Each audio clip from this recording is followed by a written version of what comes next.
사도행전 5장 27절에서 32절 말씀을 가지고 은혜 받은 사람 이와 같은 제목 함께 은혜를 나누고자 합니다. 저번 주에 이어서 우리가 은혜 받은 사람 같은 제목으로 다른 본문을 가지고 우리가 함께 은혜를 나누고자 하는데요. 이번에는 은혜 받은 사람 2예요. 두 번째 시간, 그래서 은혜 받은 사람 2 이와 같은 제목 함께 은혜를 나누고자 합니다. 지난주 우리는 사도행전 4장 32절로부터 37절 말씀을 통해 은혜 받은 사람이라는 제목으로 은혜를 나누었습니다. 초대교회 성도들은요, 예수를 믿는다는 이유만으로만 해도 일터와 삶의 기반에 많은 제한이 오게 되었습니다. 흔들리게 되었습니다. 초기의 핍박은 주로 유대 종교 지도자들을 통해서 특히 사내들인 공예를 중심으로 이루어졌습니다. 어떠한 그 초대교회 때 핍박이 왔길래 이렇게 기록까지 되어졌을까? 역사적인 기록을 보게 되면 사도행전 역사의 기록에 보게 되면 체포와 신문이 일상 속에서 이루어졌어요. 예수 그리스도의 이름만 이렇게 전해도, 예수님이라는 이 단어만 사용해도 체포와 신문이 이어졌어요. 베드로와 요한이 공회 앞에 끌려가기도 했고요. 가르침의 금지령이 내려지기도 했어요. 예수의 이름 말하지 말라라고 금지까지 했고요. 위협과 경고가 신체적인 처벌 이전의 압박으로 오기도 했고요. 공식적인 매질이 이루어졌어요. 사도들이 채찍질을 당하게 됐습니다. 추방을 당하기도 하고 감옥에 갇히기도 하고, 이러한 이 신앙 자체를 불법화하려는 시도였다라는 것이죠. 밖으로는 박해와 위협이 끊이지 않았던 시기였습니다. 초대교회의 그러한 상황이었습니다.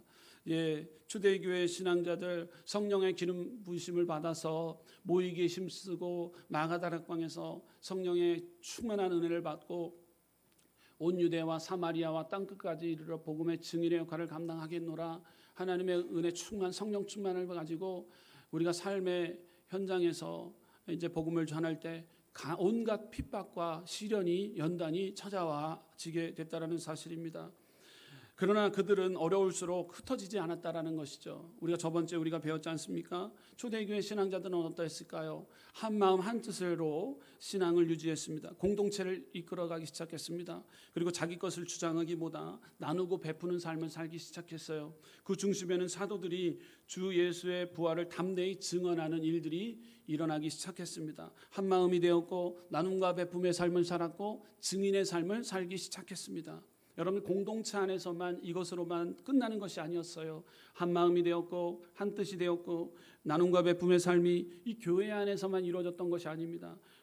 여기서 이제 초월하여서 삶의 자리로 돌아가서 생명을 걸고 핍박과 연단, 고난 가운데서도 복음을 전하고자 힘썼던 사도들의 모습을 발견하게 되는 것입니다. 성령 충만받아 여러분들 성전 미문가에 앉아 있었던 안진뱅이 평생 구걸하는 자가 있었습니다. 사도행전 3장에 나오는 본문의 배경 1절에서 10절에 나오는 그 안진뱅이, 그가 평생 앉아 있었던 자입니다. 그런데 이 베드로와 요한이 지나가다가 성전의 미문에 평생 앉아 있는 그에게 손을 얹었습니다. 기도합니다. 금가음은 내게 없거니와 내게 있는 것은 내게 주노니 곧 나사렛 예수 그리스도 이름으로 일어나 걸어라 했단 말이에요. 그러자 그가 평생 걷지 못했는데 일어나 걷기 시작했다라는 거예요. 초대교회 성령 충만 받고 나니까요, 각종 방언이 터져 나오기 시작했고 치유와 회복의 역사가, 그리고 예수님의 이름을 걸고 나아갈 때 귀신이 쫓아나가는 이러한 역사가 초대교회에 일어났던 것입니다. 그러다 보니까 이 많은 이 대제사장들이 걱정하기 시작했어요. 자기네들은 먹고 살기 위해서 학문성을 띠고, 그리고 오신 메시아에 대해서 오신다고 하면서도 오신 메시아를 인정하지 않았던 그 대제사장, 가야바, 안나스, 모두 다 예수님을 잡아 옥에 가두기도 하고 십자가에 처형하기도 했던 그 대제사장들. 그러나 이 예수님이 승천하신 후에 사도들은 성령의 기름 부심을 받기 시작했어요. 보혜사 성령님을 보내주마 약속했기 때문에 그 은혜를 기대하고 소망했더니만 마가다락방에서 폭발적인 능력이 임하게 된 것입니다.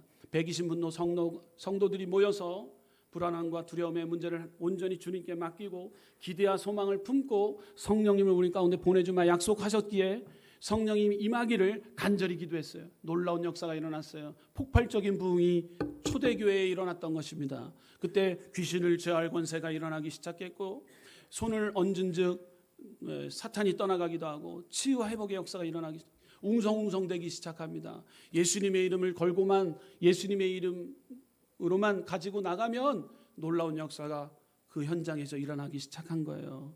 그러니까요, 그 많은 자들이 긴장하기 시작합니다. 대제사장들이 예수 그리스도의 이름을 선포하고 있는 사도들을 잡아 가두고 옥에 가두기 시작합니다. 정치적 메시아로 생각하고 이용하려고만 했던 그 대제사장들이 지금 이러한 행동을 행하고 있었다라는 거예요. 그러니까 그 현장에 있었던 자들은 어떠했을까요? 여러분들, 많은 자들이 그 현장에서 목격한 거예요. 평생의 안진뱅이가 일어나기 시작했고 걷기 시작한 겁니다. 그러니까 성령의 충만받아 변화가 일어나게 되는 것이죠. 그런 기적 같은 일들이 그 현장에서 일어났던 것입니다. 이 은혜에 체험했던 많은 자들이 이제 확신으로 복음의 확신을 가지고 복음을 전하기 시작합니다. 여러분들 복음을 전하는 데 있어서 여러분들 모든 것 감수하고 복음을 전하기 시작한 거예요. 핍박과 시련, 박해, 위협이 끊임없이 오기 시작했습니다. 네. 그럼에도 제자들은 사도들은 복음을 전하기 시작했다는 거예요. 오늘 본문 사도행전 5장은 은혜를 받은 공동체가 사명의 자리에서 어떤 방향을 선택하는지를 보여주고 있다는 거예요. 은혜 받은 자들이 어떤 방향으로 나가야 하는가를 보여주고 있다는 것이죠. 4장이 은혜 받는 공동체의 모습이었다면, 우리가 저번 주에 배웠던 이 은혜 받는 공동체의 모습이었다면, 오늘 본문 5장은 은혜 받는 사람들의 삶의 방향인 것입니다.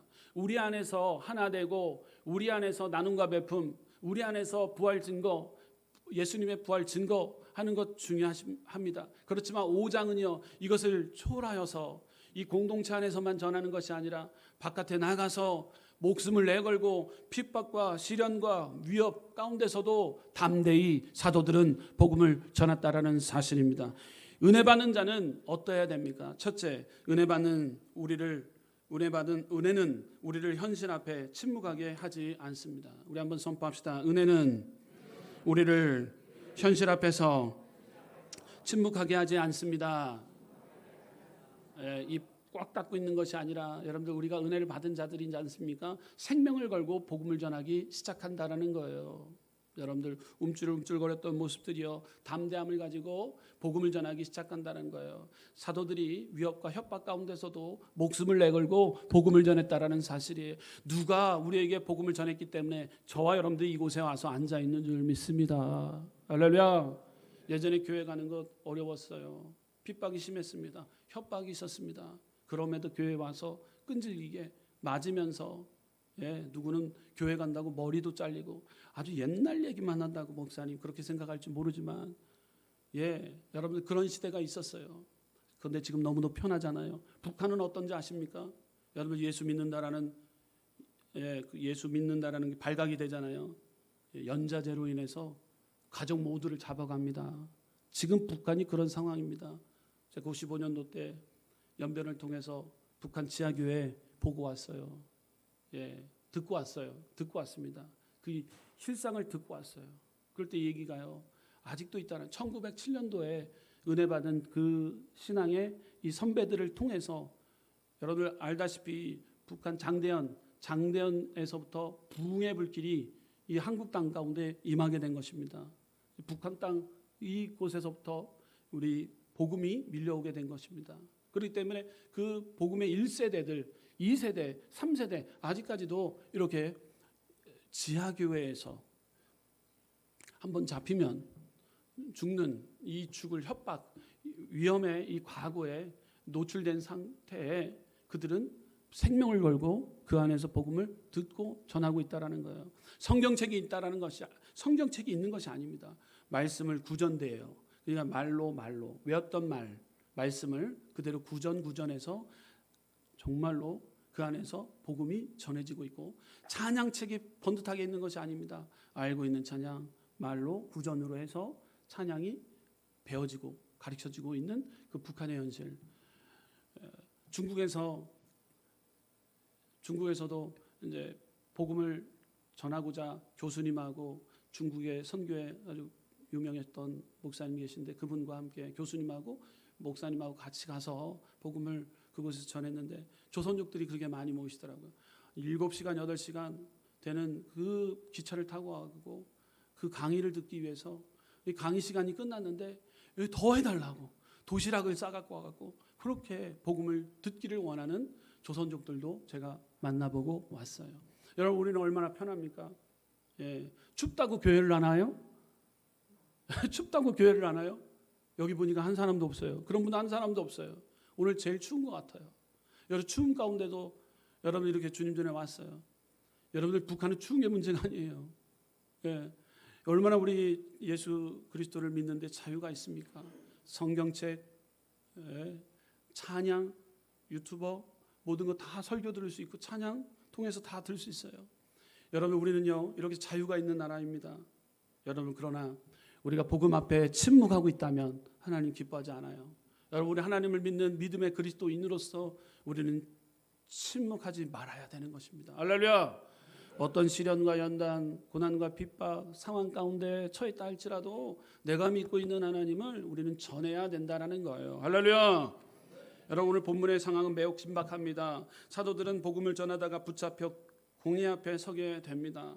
사도행전 5장 27절에서 28절 말씀 보게 되면 그들을 끌어다가 공의 앞에 세우니 대제장이 물어 이르되 우리가 이 이름으로 사람을 가르치지 말고 엄금하였으되 너희가 너희 가르침을 예루살렘에 가득하게 하니 이 사람의 피를 우리에게로 돌리고자 함이로다라고 기록하고 있어요. 여러분들 가르치지 말라라고 명령이 떨어졌던 것입니다. 우리가 이 이름으로 사람을 가르치지 말라 그랬어요. 이 말은 예수님의 이름으로 더 이상 말하지도 말라는 거예요. 예수님의 이름을 걸고 선포도 하지 말라는 거예요. 예수님의 이름을 걸고 귀신을 내어 쫓지 말라는 거예요. 예수님의 이름을 걸고 문제는 떠나가라 외치지도 말라는 거예요. 부활을 전하지도 말라라고 명령하고 있다라는 거예요. 대제사장들이 그렇다고 있다라는 거예요. 사도들은 이 현실을 모르는 사람들이 아니었습니다. 침묵하면 살 수 있고 말하면 고난이 따른다라는 사실도 알고 있었습니다. 여러분 사도들은 어떻나요? 그러나 은혜 받는 사람은요 현실 앞에서 진리를 접어두지 않았습니다. 은혜는 우리를 조용히 숨게 하지 않는다라는 사실입니다. 은혜는 행동하게 한다라는 사실입니다. 말하게 합니다. 목숨을 겁니다. 순교를 각오한다라는 사실입니다. 할렐루야. 여러분 은혜는 받은 사람은요 복음 앞에 침묵하게 하지 않습니다. 교회 역사를 공부하다 보면은요 은혜 때문에 침묵하지 않는 사람들의 이야기를 우리는 쉽게 발견하게 됩니다. 대표적인 사람이 누구였을까요? 성경에 나오는 스데반이었습니다. 돌을 맞으면서 돌 앞에서도 돌멩이로 던지는 핍박 가운데서 위협 가운데서도 복음을 전한다라는 거예요. 스데반은 돌에 맞아 죽어가면서도 자신을 죽이는 자들을 향해서 이 죄를 그들에게 돌리지 마옵소서. 사도행전 7장 60절 말씀 보게 되면 함께 읽어보도록 합니다. 시작. 무릎을 꿇고 크게 불러 이르되 주여 이 죄를 그들에게 돌리지 마옵소서. 이 말을 하고 자니라. 아멘. 이렇게 기도하고 있는 여러분들 스데반의 순교, 돌에 맞아 죽으면서까지도 기도하는 모습을 보세요. 십자가의 은혜를 본 사람은 돌 앞에서도 침묵할 수 없다라는 것입니다. 여러분 2세기의 교회의 감독이었던 폴리캅도 예수님을 믿는 것 이유로 불태워 순교당할 직전에 로마 총독이 그에게 묻습니다. 불 앞에서 순교당하기 직전에 불에 태워 죽이기 전에 그 폴리캅에게 묻습니다. 예수를 부인하면 살려주겠다. 그때 폴리캅은 이렇게 대답했습니다. 나는 86년 동안 그분을 섬겼으나 그분은 나를 버리신 적이 없다. 내가 어찌 나의 왕을 부인하겠는가? 라고 고백했다고 합니다. 이것은 은혜를 배신할 수 없었던 폴리캅의 고백이었습니다. 은혜 받은 사람은요 또 한 사람 소개할까 합니다. 그는 누굽니까? 독일의 신학자 보네퍼예요. 보네퍼 역시 불의의 앞에 침묵하지 않았습니다. 나치 정권 아래에서 침묵을 거부했으며 유대인 학살과 불의가 자행되던 시대에 보네퍼는 악 앞에서 침묵하는 것은 악에 동조하는 것이라고 외쳤습니다. 결국 신학자 보네퍼는 히틀러 암살 저항 운동에 연루되어 체포되었고 1945년 전쟁이 끝나기 불과 얼마 전 수용소에서 교수형을 당했습니다. 유대인들을 학살한 히틀러에게 저항하다가 생명을 내놓았다라는 거예요. 그가 남긴 마지막 신앙의 고백 가운데 하나가 오늘 우리가 말씀 전에 불렀던 바로 우리 찬양이었습니다. 선한 능력으로 우리가 불렀던 말씀 전 여러분들이 선한 능력으로 우리 복음성가 배웠지 않습니까? 찬양했지 않습니까? 그것을 옥중에서 기록한 편지의 내용이었다는 거예요. 이 찬양은 보네퍼가 감옥에 갇혀 사형을 기다리며 사랑하는 약혼자와 가족에게 보내는 편지 속에 남긴 시에서 시작되었습니다. 모든 자유가 박탈되고 내일을 장담할 수 없는 상황 속에서 그는 자기가 받은 은혜를 시로 고백했다라는 거예요. 그 시의 내용은 이전에 괴로운 날 애워싸고 고난의 길을 걷는다 해도 주님께 모든 맡긴 우리 영혼 끝내 승리의 날을 맞으리 선한 능력으로 일어서리 주만 의지하리 믿음으로 우리 고대한에 주 오실 그날 영광의 새날을 맞이하리. 할렐루야. 이 편지의 고백은 현실을 부정하는 낙관이 아니었다라는 거예요. 죽음이 눈앞에 있는 자리에서 하나님의 선하신 능력과 선한 손길이 여전히 자신을 붙들어 주실 것을 믿고 은혜의 고백을 가족들에게 편지로 기록해서 남은 그 고백의 은혜의 고백인 거예요. 인 것입니다. 그래서 이 찬양은 신앙으로 저항한 고백의 찬양이 되었습니다. 불의 앞에서 침묵하지 않겠다라는 결단, 그러나 증오가 아니라 믿음으로 서겠다라는 고백, 그 모든 것이 이 찬양 안에 담겨 있다라는 것이죠. 사랑하는 우리 순복음 은성교회 성도 여러분, 이 사람들을 움직이는 원동력이 무엇일까요? 신념일까요? 여러분 의지일까요? 여러분 성격입니까? 아니에요. 그들을 끝까지 말하게 한 힘은 자기의 생명을 아끼지 않게 만든 은혜였다라는 사실입니다. 할렐루야. 받은 바 은혜가 있었기 때문에 생명까지도 아끼지 아니하시고 우리를 위해서 죽기까지 했던 그 은혜 우리가 또한 보답하기 위해서 여러분 생명까지 아끼지 아니하는 그런 행동들을 보이는 것, 이 순교적인 삶을 살게 됐다는 거예요. 복음 앞에 침묵하지 않았다라는 것입니다. 여러분 은혜 받은 사람은요 말해야만 견딜 수 있는 길을 선택합니다. 은혜를 너무 잘 알기 때문에 말했던 것인 것이에요. 여러분들 그러므로 저와 여러분들 침묵해서는 안 됩니다. 복음 앞에 우리가 침묵해서는 안 됩니다. 받은 바 은혜 여러분들 영혼을 위해서 우리가 이제 날씨가 풀려지고 있지 않습니까? 2월 달 이제 조금 있으면 봄날 옵니다. 봄이 되기 전에 우리가 준비하지 않습니까? 복음을 전하기 위해서 오늘 이곳에 와서 예배하고 우리가 가고 앉고 서는 곳에 복음 전하겠다. 여러분 복음 앞에 내가 침묵하지 않겠다. 여러분 다짐의 시간 되시기를 주님의 이름으로 축원드립니다. 두 번째로 은혜는 순종의 기준을 분명하게 세워줍니다. 우리 선포합시다. 은혜는 순종의 기준을 분명하게 세워줍니다. 사랑하는 성도 여러분, 은혜를 받으면 삶이 쉬워질 것이라 생각하기 쉽습니다. 여러분 은혜 받았는데요, 삶이 쉬워집니까? 더 불편한 게 많더라고요. 여러분 불편한 게 맞는 것이에요.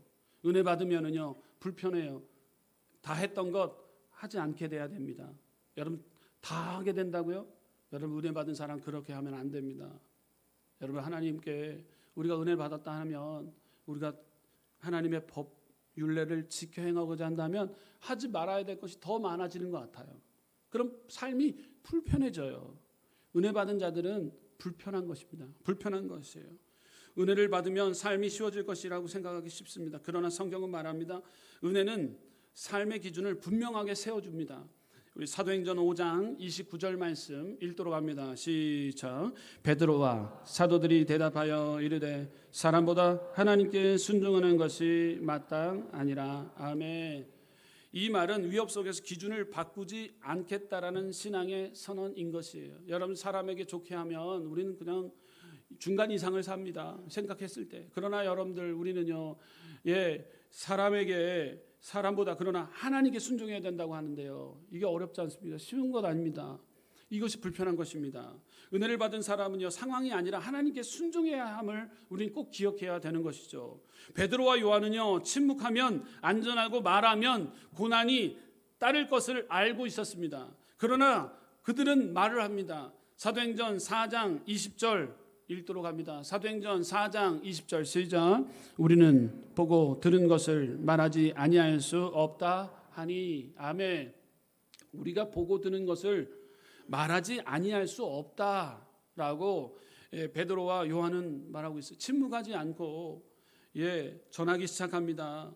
은혜를 경험한 사람에게 침묵은 더 이상 선택지가 아닌 거예요.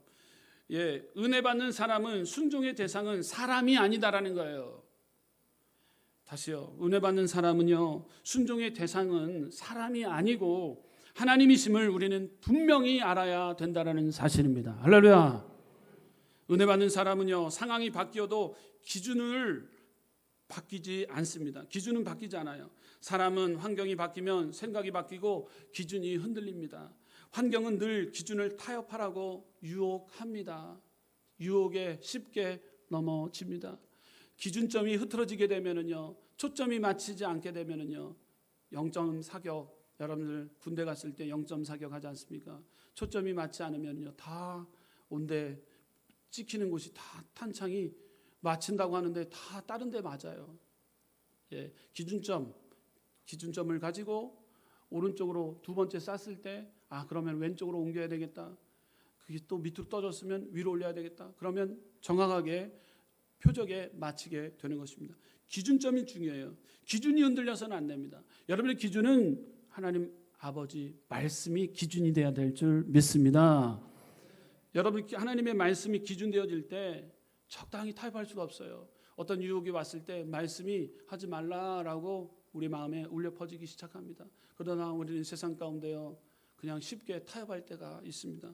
유혹에 우리는 기준을 그냥 뭉개버릴 때가 있어요. 환경은 늘 기준을 타협하라고 유혹한다라는 거예요. 청년들이 군대 가면 말합니다. 여기는 어쩔 수 없다라고 얘기를 해요. 다들 이렇게 한다.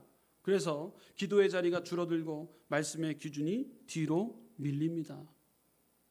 여러분들 은혜 받은 사람은요, 상황이 바뀌어도 기준은 바뀌어서는 안 됩니다. 할렐루야. 여러분 은혜 받는 사람은요, 기준이 바뀌어서는 안 돼요. 군대 가는 우리 자녀들 청년들이요, 기준이 바뀌어서는 안 돼요. 이랬다 저랬다 하면은 안 된다라는 거예요. 적당히 타협해서도 안 된다라는 거예요. 다들 이렇게 한다. 그러니까 너도 해야 된다. 거기에 그냥 수긍하고 따라가면은요, 그냥 넘어지게 되는 거예요. 직장에 가서도 그렇습니다. 직장에 들어가면 또 달라집니다. 성과와 평가, 눈치와 경쟁 속에서 이 정도는 괜찮지 않나 하며 정직과 진실의 기준을 낮추게 됩니다. 여러분들 기준이 무너지기 시작해요. 적당히 유혹에 타협하기 시작합니다. 새로운 환경은요, 우리의 신앙을 빼앗지 않지만 그러나 기준은요, 타협하도록 유혹한다라는 사실이에요. 그러나 우리는 꼭 기억해야 됩니다. 문제는 환경이 아니다라는 거예요. 그 환경 속에서 무엇을 기준으로 삼느냐가 중요하다라는 사실입니다. 할렐루야. 여러분들 기준, 하나님의 말씀, 상황에 따라 변하는 것이 아닙니다. 사랑하는 성도 여러분, 은혜는 현실과 동떨어진 신앙을 만들지 않습니다. 은혜는 현실 한가운데 무엇을 지켜야 하는지를 분명히 보게 한다라는 사실입니다. 그래서 은혜를 받는 사람은요, 환경이 바뀌어도 신앙을 숨기지 않고 상황이 달라도 기준을 바꾸지 않는다라는 사실입니다. 할렐루야. 사도들은 상황이 어떻다 저떻다 시련과 고난과 협박과 위협이 와도 하나님의 말씀 순종하여 사람에게 칭찬 듣기보다도 하나님의 말씀 기준 삼았던 그 사도들은 그것을 생명을 걸고 복음을 전했다라는 사실이에요. 위협과 핍박과 시련 가운데서도 복음을 전했다라는 거예요. 은혜는 어떤 자리에서도 하나님 앞에 서게 만드는 힘이 있습니다. 그러므로 사람보다 하나님을 따르고 있는가, 안전보다 순종을 선택하고 있는가? 여러분들 다시 한번 우리가 기억하여서 말씀으로 우리는 돌아가야 되는 것입니다. 그러므로 말씀 앞에 섰을 때 우리가 말씀의 거울을 통해 하나님 말씀의 기준 삼아 하나님의 영광을 돌리며 살기를 원합니다. 순교적인 삶을 살았던 사도들과 같이 흔들리지 않고 은혜 받은 자답게 하나님 앞에 영광된 삶을 살겠습니다. 적당히 타협하지 않겠습니다. 여러분 직장 가운데서도 삶의 범상 가운데서도 군대에서도 또 세상 일 가운데서도 적당히 타협하게 되면 언젠가 주님이 근심하고 있는 것이 보이게 됩니다. 주님 말씀과는 전혀 딴 생각을 하고 있는 것을 보게 됩니다. 하나님 기뻐하지 않아요. 여러분 사도들이 하나님의 말씀 은혜 받은 자들의 모습은 이러했다. 자, 세 번째 마지막입니다. 은혜 받은 자는 어떠한가요? 은혜 받는 사람은요 부활의 증인이 됩니다. 다시 한번 선포합시다. 은혜 받는 사람은 부활의 증인이 됩니다. 아멘. 사도행전 5장 30절에서 31절 말씀 함께 읽어보도록 합니다. 시작. 너희가 나무에 달아 죽인 예수를 우리 조상의 하나님이 살리시고 이스라엘에게 회개함과 죄사함을 주시려고 그를 오른손으로 높이사 임금과 구주로 삼으셨느니라. 아멘. 이 고백은 그들의 신념이 아니라 그들이 실제로 경험한 은혜의 내용이었다라는 사실입니다. 그리고 32절에 사도들은 이렇게 말을 합니다. 사도들의 고백이 저와 여러분들의 고백 되시기를 주님의 이름으로 축원드립니다. 자, 사도행전 5장 31절 저와 여러분들의 고백이 돼야 됩니다. 그렇기 때문에 여러분들 모두 다 우리 사도행전 5장 32절 말씀, 우리 32절 말씀 함께 큰 목소리로 외치도록 하겠습니다. 시작. 우리는 이 일의 증인이요 하나님이 자기에게 순종하는 사람들에게 주신 성령도 그러하니라 하더라. 아멘. 은혜 받는 자들은요 우리는 이 일의 증인이요 라고 말씀하고 있다는 거예요. 초대교회 성령 충만한 자들의 모습은 사도들의 모습은 이 일의 증인이었다라는 거예요. 여러분들 어떤 것의 증인입니까? 증인은 내가 보고 체험한 거예요. 여러분들 은혜 받았다라는 건 무엇입니까? 성령의 충만함을 받았다라는 거예요. 주님이 내 안에 찾아왔다라는 거예요. 그럴 때 우리는 성령을 충만받았다 그러면 표적으로 방언이 터질 수가 있습니다. 나눔과 베품의 삶을 실천합니다. 헌신 충성 봉사합니다. 더 나아가 우리가 해야 될 것은 우리 내적인 우리 공동체 안에서의 어떤 이 한뜻 나눔과 베품, 더 나아가 우리가 해야 될 우리 공동체 안에서만의 이것이 끝나는 것이 아니라 여러분 우리가 해야 될 것은 이 나눔과 베품뿐만 아니라 나아가서 협박과 위협과 시련과 연단과 고난과 핍박이 온다 할지라도 어떤 상황 가운데 있다 할지라도 여러분 그 안에서 부활의 증인으로서 복음을 전한다라는 거예요. 할렐루야. 우리 믿음의 우리 청년들 이 새로운 환경에 이제 적응하게 될 것입니다. 고등부 3학년 이제 대학교 가지 않습니까? 그럼 이제 우리 대학교 애들 가게 되면은 별의별 사건 사고가 있지 않습니까? 근데 복음을 잃지 않았으면 좋겠어요. 저의 바람입니다. 예. 이제 졸업하면은 교회 왔다가 조금만 지나가잖아요. 그럼 교회 왜 가야 되는가 할 때가 있어요. 여러분 놓치지 않기를 주님의 이름으로 축원드려요. 여러분이 또 직장 생활하는 우리 청년들 놓치지 않습니까? 직장에 가게 되면은 부어라 마셔라 또 여러 상황 가운데 처해지고 노출되어지게 됩니다. 그러면 또 신앙을 놓치게 됩니다. 여러분 우리가 은혜 받았다면은요 우리는 신앙을 지켜나가야 되는 것입니다. 신앙을 지켜나간다는 것 우리의 뜻이 뭐냐면 내가 부활을 증언하고 있는가, 복음을 증인으로서 내가 그 일을 감당하고 있는가, 내 입술을 통해서 예수 그리스도 정확하게 복음을 전하고 있는가. 은혜 받은 자의 모습은 바로 이거예요. 할렐루야. 우리는 이 일의 증인이다라고 사도들은 선포하기 시작했어요. 연단과 시련과 핍박이 온다 할지라도 여러분 꼭 잊지 마시고 새로운 환경 가운데 여러분을 적응하시고 복음을 전하는 하나님이 가장 기뻐하는 삶, 부활의 증인으로서 내가 보고 느꼈던 것, 체험했던 것, 은혜 받은 자답게 여러분 복음을 전하며 만방 가운데 복음을 전하며 알리며 나가는 우리 순복음은 성교회 믿음의 공동체 되시기를 주님의 이름으로 축원드립니다. 기도하시겠습니다. 조신 하나님, 세상 가운데 기준에 서는 것